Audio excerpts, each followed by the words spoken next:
আজকের ভিডিওটি এমন একজন মানুষের যে কিনা বছরেও 1 কেজি মাংস কিনে খেতে পারে না। তো চলুন দেখে আসি। ভাই আসেনি গো, আপনারা কেউ কোরবান দিচ্ছেন নি? আমার কত গোস্ত দেন না। আজকে একটা বছর গরু গোস্ত চোখে দেখিনো। আল্লাহর বাস্তে আমার কিছু গোস্ত দেন, আমি খাইতাম। দিবেন নি গো? দেন না, আপনারা গো আসেনি? কোরবান দিচ্ছেন নি? কত গোস্ত দেন, গোস্ত খাইতাম। আসসালামু আলাইকুম। ভাই আসেনি? ভাই আজকে একটা বছর কোরবান দিতাম, আর ইয়েন না কোরবানি গোস্ত খাইবেন নাই।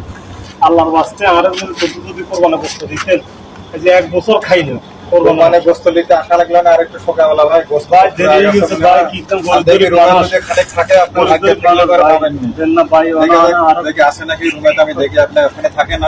কত দেন, আর কত কোরবানি গোস্ত কত দেন। আল্লাহ যদি আমরা আল্লাহ দিব, আল্লাহ আরো দিব।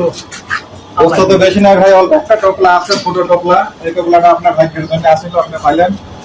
আর আমার জন্য সবার জন্য দোয়া করেন, বিদেশের বাড়ি। আল্লাহ আমরা বাঁচাক, আল্লাহ আমরা হায়াত দান করেন। আল্লাহ আর শুধু হায়াত দান করুক। ভালো থাকেন আপনিও। আল্লাহ করেন ভাই। আল্লাহ দিব আল্লাহ কাছে দোয়া। আচ্ছা ঠিক আছে ভাই। ভাই আর কত কষ্ট খামু, ভাই আর কত কষ্ট খামু।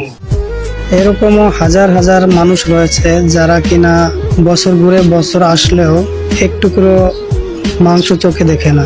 আসুন আমরা তাদের পাশে দাঁড়াই, অন্তত এক টুকরো মাংস দিয়ে তাদের মুখে হাসি তো ফুটাতে পারবো।